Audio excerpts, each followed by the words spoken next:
Bismillahirrahmanirrahim. Assalamualaikum warahmatullahi wabarakatuh. Apa kabar sahabatku semua yang dirahmati Allah? Semoga kalian senantiasa sehat jasmani dan rohani. Selamat datang di channel Umma Azul. Pada kesempatan kali ini saya akan sharing dengan judul Berusaha Jadi Kaya dan Takwa. Kaya bukanlah bermewah-mewah, bukan pula bermegah-megah.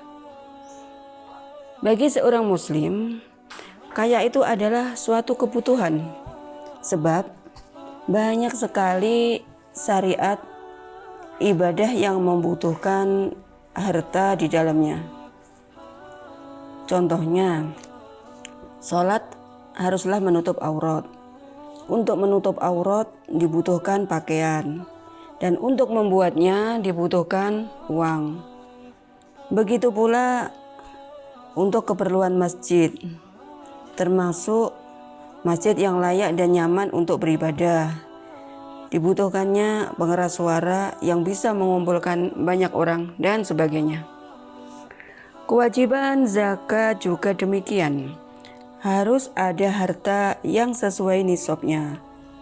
Jika tak ada, maka tak wajib untuk berzakat.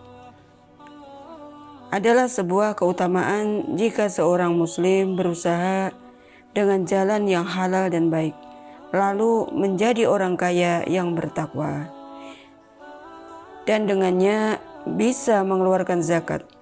Selain itu, ada juga ajaran yang namanya infak, sedekah, dan juga menafkahi keluarga. Semua itu hanya bisa tertunaikan atau dilaksanakan dengan baik oleh kaum muslimin yang berdaya secara ekonomi. Bukankah dulu Islam disebarkan oleh saudagar yang kaya raya dan bertakwa? Begitupun dengan ibadah haji. Ibadah haji itu dibutuhkan dana yang sangat banyak. Bahkan pada saat ini puluhan bahkan ratusan juta rupiah harus digelontorkan jika hendak beribadah ke tanah suci, guna menapaki jejak dakwah Nabi Ibrahim yang mulia. Dalam tahap ini menjadi kaya menjadi sebuah kebutuhan, bukan lagi bermewah-mewah ataupun perbuatan tercela lainnya. Jika harta berada dalam orang yang benar, orang yang beriman, orang yang bertakwa, maka harta itu bisa dimanfaatkan untuk kebaikan yang lebih luas. Karena sejatinya harta sangat erat kaitannya dengan siapa yang memanfaatkan. Sama-sama kayanya, ketika beda oknumnya, maka beda pula akibatnya. Begitupun dengan kemiskinan. Jika yang miskin harta adalah orang yang beriman, maka kemiskinannya itu justru bisa menjadikannya pribadi yang sabar, yang nerima, dan semakin mendekatkan dirinya kepada Allah. Sebaliknya, jika yang miskin itu adalah orang kafir, maka ia akan semakin menjauhi kepada Allah. Dia akan semakin tersesat, kemudian menyalahkan dan mencaci maki, bahkan memvonis bahwa dia tidak berlaku adil dan salah. Padahal Maha Suci Allah dari tuduhan buruk itu.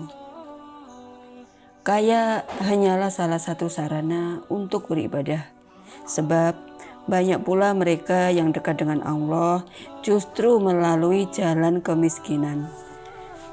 Menjadi kaya lebih ada menuruti perintah Allah dan Rasul-Nya, bahwa tangan yang di atas jauh lebih baik daripada tangan yang di bawah. Bekerja dari hasil keringat sendiri jauh lebih terhormat dibanding meminta-minta.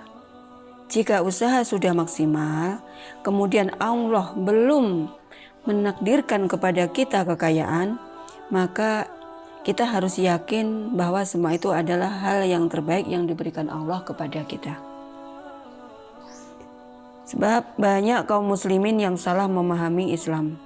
Di antara jenis kesalahan itu menganggap bahwa Islam itu adalah agama yang rahib, yang membenci kemapanan, membenci kekayaan dan sejenisnya. Padahal Islam itu adalah agama yang sangat menyeluruh sehingga memandang kekayaan sebagai sesuatu yang bisa digunakan untuk beribadah kepada Allah. Bahwa Islam itu membolehkan dan menganjurkan umatnya menjadi kaya. Allah berfirman yang artinya, dan carilah pada apa yang telah dianugerahkan Allah kepadamu kebahagiaan negeri akhirat, dan janganlah kamu melupakan bagianmu dari kenikmatan duniawi, dan berbuat baiklah kepada orang lain sebagaimana Allah telah berbuat baik kepadamu, dan janganlah kamu berbuat kerusakan di muka bumi. Sesungguhnya Allah tidak menyukai orang-orang yang berbuat kerusakan. Surat Al-Qasas ayat 77. Ayat ini menjelaskan bahwa ada jatah yang Allah berikan kepada kita di dunia ini, sehingga kita tidak hanya sibuk dengan ibadah ritual saja, tetapi bertebaran di muka bumi, mengurus dan memamurkannya untuk semesta. Sebab itu semua adalah merupakan tugas awal diciptakannya manusia untuk beribadah, kemudian menjadi khalifah atau pengganti Allah di muka bumi ini. Tujuan utamanya adalah menjadi rahmat bagi semesta alam.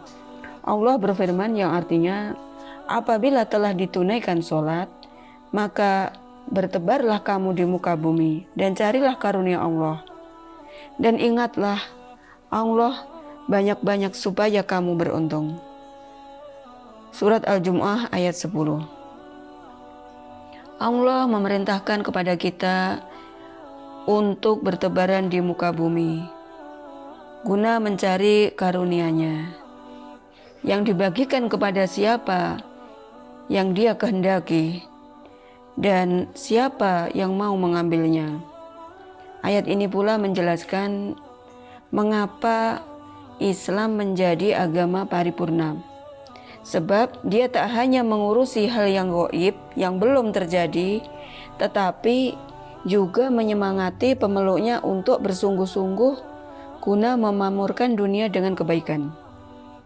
Inilah mengapa suatu ketika Umar bin Khattab pernah mengusir orang-orang yang hanya sibuk di masjid dengan dalih sholat duha. Padahal matahari sudah naik dan waktunya bagi orang-orang untuk bekerja. Ini pula yang menjelaskan mengapa Rasulullah SAW dan para sahabatnya adalah pekerja keras dan cerdas yang tak mengenal lelah, hingga kemudian mereka itu mampu menguasai dunia dan harta. Namun mereka tak lalai dan malah membagikan harta itu kepada yang berhak menerimanya. Islam yang kita peluk saat ini juga sampai di penjuru dunia berkat kerja keras generasi awal Islam, yang sebagian besarnya adalah pedagang. Dalam sebuah hadis juga disebutkan bahwa 9 dari 10 pintu rezeki adalah perdagangan. Maknanya, Islam tak memerintahkan kepada umatnya untuk menjauhi dunia, tetapi berkarya seoptimal mungkin, mendapatkan kekayaan agar dipandang kuat, kemudian memanfaatkan kekayaan itu sesuai dengan apa yang Allah perintahkan. Harta yang paling baik adalah harta yang berada dan beredar di tangan orang-orang yang soleh. Ada sebuah cerita di zaman Rasulullah. Pada saat kota Madinah gempar, gegap gempita, disebabkan ada iring-iringan yang melintasinya. Penduduk kota itu saling bertanya satu sama lain, ada apa gerangan? sehingga terjadi hiruk-pikuk yang tak biasanya ini. Setelah diusut, ternyata ada kafilah dagang yang bernama Abdurrahman bin Auf. Lantas Ummu Aisyah binti Abu Bakar yang merupakan istri Rasulullah bertanya, "Satu kafilah dagang menyebabkan hiruk-pikuk seperti ini?" Lalu dijawab oleh salah satu dari mereka, "Iya, sebab Abdurrahman bin Auf membawa 700 unta lengkap dengan barang dagangannya ke kota Madinah." Aisyah bertanya bahwa Aisyah berkata bahwa dirinya pernah mendengar Nabi bersabda, "Aku melihat Abdurrahman bin Auf masuk surga dengan kondisi merangkak. Selepas itu, muatan 700 unta disedekahkan kepada seluruh penduduk di Madinah oleh pemiliknya, sebab mendengar sabda Nabi yang mulia itu tentang dirinya." Dalam riwayat lain, Abdurrahman bin Auf pernah menjual tanahnya yang senilai 40.000 dinar. Semuanya dibagikan kepada keluarganya dan keturunan Bani Zuhra. Dalam suatu hari, ia pernah menyumbangkan 500 kuda untuk kepentingan perang menegakkan Islam. Ia juga diriwayatkan pernah menyedekahkan 1.500 kendaraan penuh muatan untuk kepentingan jihad di jalan Allah. Kemudian, sebelum wafat, dia mewasiatkan 50.000 dinar untuk kepentingan jihad dan 400 dinar untuk dibagikan kepada pahlawan perang Badar yang masih hidup. Limpahan harta sama sekali tidak membuat anak Auf ini sombong, bongkah atau jumawa. Justru dia memanfaatkan semua itu untuk Allah, untuk Rasulnya dan sesama kaum muslimin yang membutuhkannya. Kaya tak membuatnya lupa akan jihad. Harta tak membuat dirinya gelap mata dan tak lupa kepada sang pemberi kekayaan. Hingga kemudian sahabat Rasulullah yang wafat di usia 75 tahun ini berhasil mendapat gelar satu dari 10 sahabat yang dijamin masuk surga oleh Rasulullah Shallallahu Alaihi Wasallam. Sebuah gelar mulia bersebab kaya yang terkombinasi sangat baik dengan takwa. Selain beliau, ada pula nama Abu Bakar As-Siddiq yang memberikan seluruh hartanya untuk kepentingan perjuangan Islam. Kemudian Umar bin Khattab yang memberikan separuh hartanya di jalan Allah. Juga ada Utsman bin Affan yang banyak sekali menyedekahkan harta untuk Allah dan Rasulnya, termasuk amalnya membeli sumur Yahudi untuk dimanfaatkan bagi kaum muslimin. Harta juga tak membuat mereka lalai, sebab kelalaian terkait harta sehingga sibuk dengannya dan mengutamakan dunia dari berjuang di jalan Allah dan kebaikan adalah salah satu bentuk menjatuhkan diri ke dalam kebinasaan.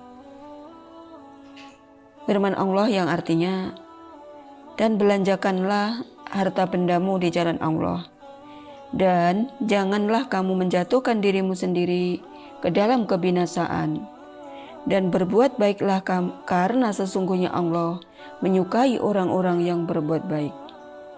Surat Al-Baqarah ayat 195.